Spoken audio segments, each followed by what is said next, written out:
ब्रिजभूषण जी और पंडित जी के पास कल शाम एक इंस्टीट्यूट से कॉल आया था। ये इंस्टीट्यूट फॉरेनर्स को इंडियन कल्चर सिखाने, उन्हें वैदिक लिटरेचर पढ़ाने का काम करता है। इंस्टीट्यूट में एक वीक का कोई प्रोग्राम होने वाला है जिसमें बहुत सारे देशों से स्टूडेंट्स, रिसर्चर्स वगैरह आने वाले थे। इंस्टीट्यूट का मैनेजमेंट चाहता था कि पंडित जी भी इस प्रोग्राम में गीता ज्ञान का एक सेशन ले। प्रोग्राम किसी दूसरी स्टेट में था। हालांकि आने जाने का अरेंजमेंट बाय एयर था और सारा खर्च भी इंस्टीट्यूट ही दे रहा था। साथ में 2 दिन का स्टे भी था। लेकिन पंडित जी को अब ट्रैवल करने में थोड़ा अनकंफर्टेबल लगता है। उम्र भी इसमें एक बहुत बड़ा फैक्टर है। ओल्ड एज में आप अपने कंफर्ट जोन से बाहर नहीं निकलना चाहते। लेकिन सरला जी ने उन्हें मोटिवेट किया कि इस तरह का मौका कहां मिलता है जहां आपको इतने सारे इंटेलेक्चुअल्स को एक साथ सुनने का मौका मिल रहा है। हर बात को लेकर एक नया नजरिया सुनने को मिल रहा है। ये सब घर बैठे तो मिलने से रहा। इसके लिए आपको थोड़ा कष्ट तो उठाना ही पड़ेगा। सरला जी की बात सुनकर पंडित जी को लगा कि बात तो एकदम सही है। अगर कुछ अच्छा पाना है तो थोड़ी मेहनत तो करनी पड़ेगी। इसीलिए उन्होंने प्रोग्राम के ऑर्गेनाइजर को कॉल करके अपने आने की कॉन्फर्मेशन दे दी। जब पंडित जी और सरला जी प्रोग्राम में पहुंचे तो पंडित जी को वाकई वहां आकर अच्छा लगा। सबसे अच्छा तो इस बात का लगा कि फॉरेन कंट्रीज के बहुत यंग लड़के लड़कियां हमारे कल्चर में इतना इंटरेस्ट ले रहे थे, हमारे लिटरेचर को इतने डेडिकेशन के साथ पढ़ रहे थे और कई तो इतनी अच्छी संस्कृत बोल रहे थे कि एक बार के लिए यकीन करना मुश्किल होता जा रहा था। पंडित जी का सेशन प्रोग्राम के दूसरे दिन था। पहले दिन सरला जी और पंडित जी ने दिन भर कई सेशन सुने और उन्हें बहुत अच्छा लगा। इसी प्रोग्राम में 2 ऐसे लोग भी मिल गए जो पंडित जी के ब्लॉग को रेगुलरली पढ़ते जा रहे थे। इन 2 लोगों में से एक किसी यूनिवर्सिटी में पढ़ाने वाले डॉक्टर अविनाश थे और एक इसी इंस्टीट्यूट में पढ़ने वाला स्टूडेंट सौमित्र था। डॉक्टर अविनाश तो पंडित जी के बहुत बड़े फैन निकले। सेशंस के बाद काफी देर तक दोनों गीता ज्ञान पर बात करते रहे। डॉक्टर अविनाश का बस चलता तो वो पंडित जी से डिनर टेबल पर भी यही बातें करते रहते। लेकिन खाते वक्त पंडित जी कभी भी सरला जी का बनाया हुआ रूल नहीं तोड़ते कि खाना खाते हुए किसी किस्म का कोई डिस्कशन नहीं।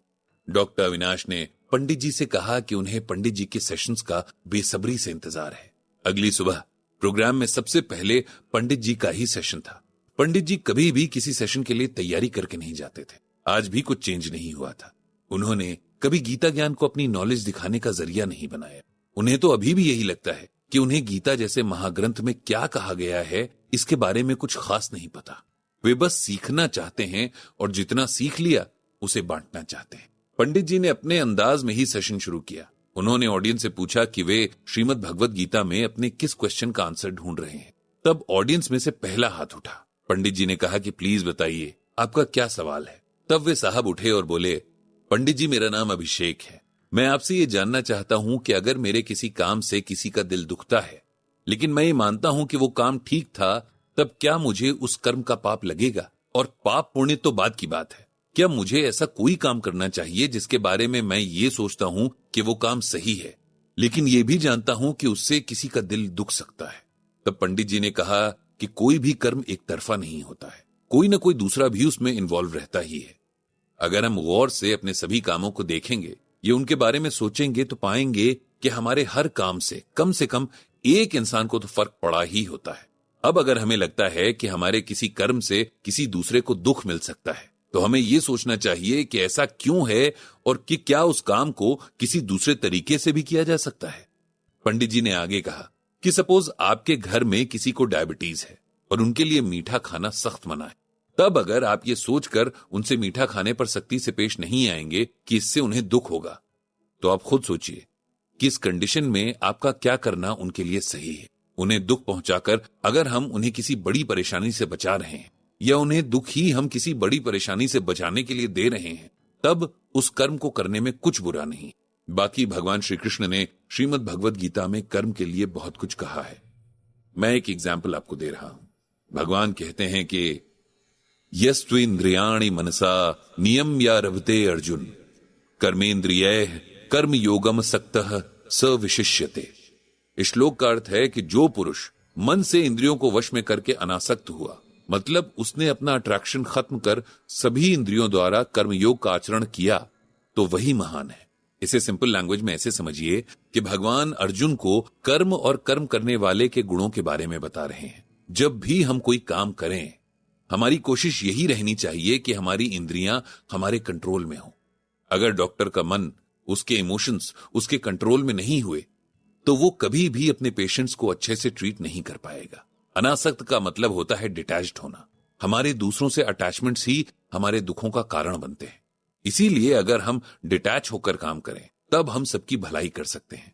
डिटैच होने का मतलब ये नहीं कि हम किसी से प्यार ना करें, बल्कि ये है कि हम सिर्फ प्यार करें, मोह ना रखें। इसीलिए अगर आपका कर्म सही है, इससे किसी को उसके हिसाब से दुख हो रहा है, लेकिन लॉन्ग रन में उसका कोई नुकसान नहीं है, तब आपको बेझिझक अपना कर्म करना चाहिए। पंडित जी के आंसर से उन क्वेश्चन करने वाले साहब को शायद जवाब मिल गया था। वे थैंक यू कहकर अपनी सीट पर बैठ गए। तब पंडित जी ने और भी डिटेल में कर्म के बारे में गीता ज्ञान क्या कहता है ये बताया। गीता में भगवान श्री कृष्ण ने कर्म को 2 हिस्सों में बांटा है। एक कर्म का नियम है और दूसरा है कर्मयोग।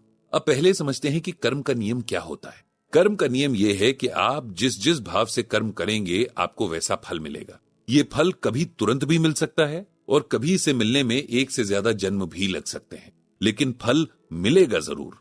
इसीलिए कर्म करते हुए बेशक फल की चिंता नहीं करनी, लेकिन यह सावधानी जरूर रखनी कि सोच समझकर कर्म करना है। आप जैसा करोगे फल भी उसी तरह से मिलेगा, इसमें कोई शक नहीं है।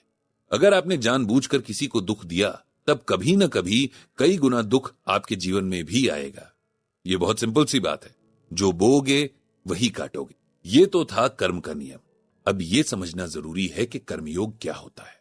कर्मयोग का मतलब है कि हमेशा यह ध्यान रहे कि हमारे कर्म करने लायक, यानी कि उनके पीछे की भावना सही हो, लेकिन कभी भी कर्म उनके फल के लालच में ना किया जाए।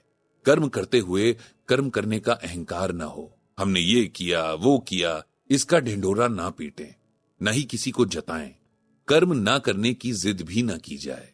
इसीलिए किसी के कर्म के पीछे सोच अच्छी हो, कर्म पूरी शक्ति से हो, न फल की न कर्म की चिंता हो, अभिमान भी ना हो, तब इसे कर्मयोग कहते हैं। इसके बाद पंडित जी ने ऑडियंस से फिर पूछा कि अगर कोई और अपने किसी और क्वेश्चन का आंसर गीता ज्ञान से जानना चाहे तो पूछ सकते हैं। वे आंसर ढूंढने की पूरी कोशिश करेंगे।